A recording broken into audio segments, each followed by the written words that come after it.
Welcome to another episode of the A-List Movie Club. I am your host, the Game Changer, Wes Truth. And as always, with me are Dominic and John. And John, this was your week to pick a movie for us to watch. So go ahead and tell us what you picked. I picked a movie called Contagion, which I've never seen, but it seemed pretty appropriate with what we're dealing with now. So, Definitely. basically, I picked it. All right, so go ahead and tell us what you thought of it, John. When I was watching, I couldn't tell if I was watching a movie or the news. Yeah. Really, that's a brilliant point right there. I kept calling it COVID instead of Contagion. Like, this COVID movie is pretty good. I thought they used the word COVID in there because COVID is like no they didn't. They used the novel. I'm sorry. Yeah, they said novel. Yeah, I mean, it's a pretty good cast. Well, it's a good cast. Yeah, it's an A-list cast. Yeah. I liked it. I thought it was good. I mean, like you said, Don, maybe when it first came out in 2011, I would have thought, that'll never happen. That's a bunch of shit. But now with what's going on, I'm like, wow. Like, it was really something. I mean, it's from the mask wearing to the hand sanitizer to social distancing to the quarantine, they said. The quarantine, the mass graves. Remember, they were having, when this first started, they were having mass graves in real life. Everything. The hospitals were full. They had to use school gymnasiums. Exactly. Yeah. Yep. Crazy. And how fast they made a vaccine, like the vaccine's coming out soon here. It's crazy. Yeah. And how quickly it spread. Started with one person, and then it's up to a million. Yeah. I know. Crazy. It was. The whole time watching it going, wow, like we're living this right now. Yeah, and you know what? It was really disturbing to watch. I thought it was very disturbing to watch. Yeah. All right, throw your 2 cents in there, Wes. That was your 2 cents already, Dominic?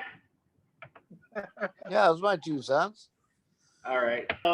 So I actually got to see this movie before COVID-19, and I already put my review out there back in 2012.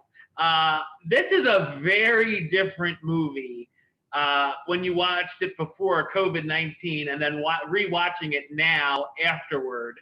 My original remarks, I thought it was a thriller. It was marketed as a thriller with not very many thrills.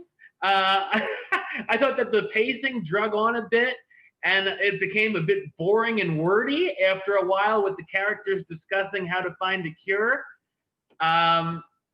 Let's see. I was a little rough on this movie, I'll be honest, after rewatching it. While I thought it was a pretty original concept, I thought it played out blandly. It does good capturing the panic society would go through if this would actually happen in our lifetime, were my words.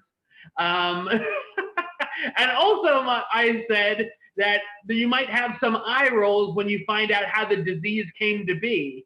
Well, not anymore.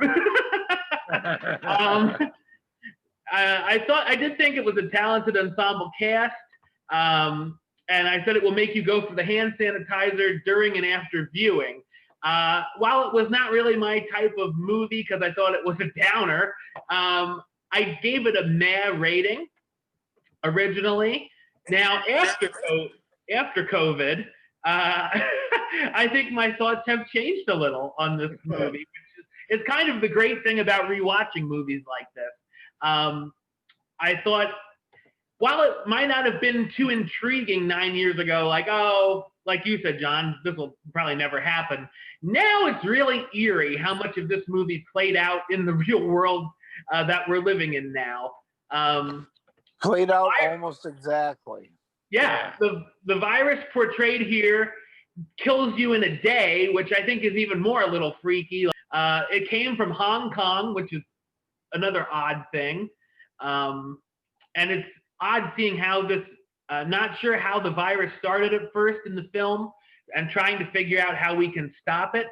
Like you guys said, the mask, the sanitizer, social distance, quick death toll, touching items that people have already touched and spreading the disease like a domino effect, shaking hands.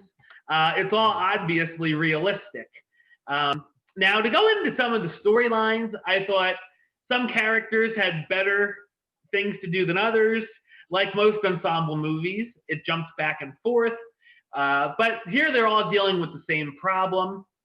I thought it was odd that some of the storylines disappear and don't reappear for an hour, and some of the characters' subplots just vanish or don't have an ending.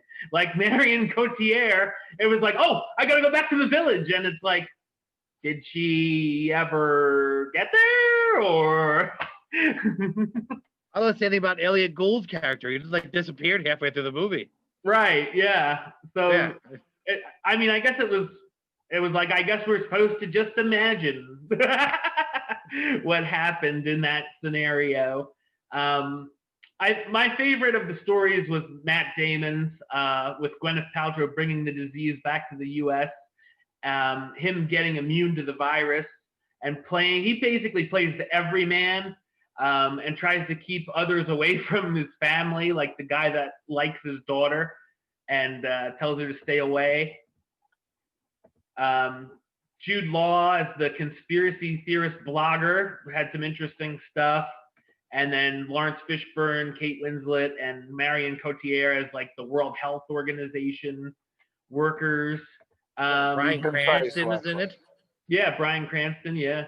It definitely had some unpredictable moments. We won't say what, but just know that anybody is on the table. Not everyone might make it out alive, that you might expect. Okay, what would you give it as a rating now? Now, I'm interested to see what your rating changed. For me, yeah. So from a man rating, what's your number rating? I know it probably would have been about a 5. My original review. So for the first, what I'm hoping to do a lot in this show is what Siskel and Ebert would call a flip of the thumb, which if they would give it a thumbs down, they'd say thumbs up, or vice versa. So for the first time, I'm going to do a flip of the thumb and go into the positive now for it, which is an interesting analogy there. So I would go now with a 7. Okay. John, you go ahead. I would say that's what I was thinking too. Probably about a 7. Yeah. Okay. Now this is going to be weird, people. Just because the writer foretold the future, I'm giving it a 9. Wow. Just because, I mean, it may not be 9 worthy ish, you know what I mean? But just because it is so dead on that it's almost like it's too dead on to be a coincidence, you know? That's why I'll give it a 9. Yeah, So it was definitely weird watching it back and right now, but yeah, way too what do they call, on the nose, way too close to home. Yep. I have some useless trivia if you guys care. Sure. For Warner Brothers catalog, as far as sales, this movie was 270th place. When COVID hit, it moved up to number 2, behind Harry Potter. Wow. Yep. That's pretty cool. They had That is pretty. Matt Damon, Kate Winslet, Marion Cotillard, Lawrence Fishburne, and Jennifer, how do you say her name? Ellie, all did a PSA about COVID. And they were the characters from this movie, kind of. Like they all reunited and did a public service announcement about COVID. Stay home, wash your hands. That's pretty cool. Yeah. That's pretty cool. So Wesley, I'm interested to hear what you're picking for our next movie. Yes, it's a movie that's currently on Netflix, so we all have access to it. I kind of faked you out, John. I just wanted to see if you had any of those movies. But so this is a movie that is from 2014, kind of was a hidden gem that not a whole lot of people saw. It's a movie that's a psychological thriller called The Guest. The Guest? Yes. Never heard of it. Yeah, it's pretty interesting. So I'm interested to hear what you guys think of. Who's in it? Anybody in it we know? Dominic will know. Dan Stevens, who played Matthew on Downton Abbey, is the main star. Okay. Oh, he was Beast in Beauty and the Beast. Yeah. So he's the main star of this. And have you seen It Follows, John? No, but I do have it, but I haven't seen it yet. Okay, well, okay. The girl from It Follows is in it as well. So, John, you want to plug your podcast? Sure. I want a podcast called We Like Wrestling Podcast. It's 4 guys sitting around talking about wrestling, current events, previous pay-per-views. We discuss all kinds of AEW, WWE, a little bit of Impact because no one watches that anymore. Just we do mock tournaments once a month. We discuss all kinds of things. We just sit around and talk, sort of unscripted, just guys at a bar talking. Yeah, I forgot what I was gonna say. You were on West, so you know. Yes, it was a lot of fun. We did the Undertaker tournament. Yes. We're on WLW Pod 1 on Instagram and Twitter. We Like Wrestling Podcast on Facebook, and we're on Spotify and Apple Music. All right. And of course, for me, you know the links, youtube.com/westside515. Like us on Facebook, facebook.com/WestTrueBaylist. And of course, you can follow me on the Twitter and the Instagram @WesAList. Until next time, truth out.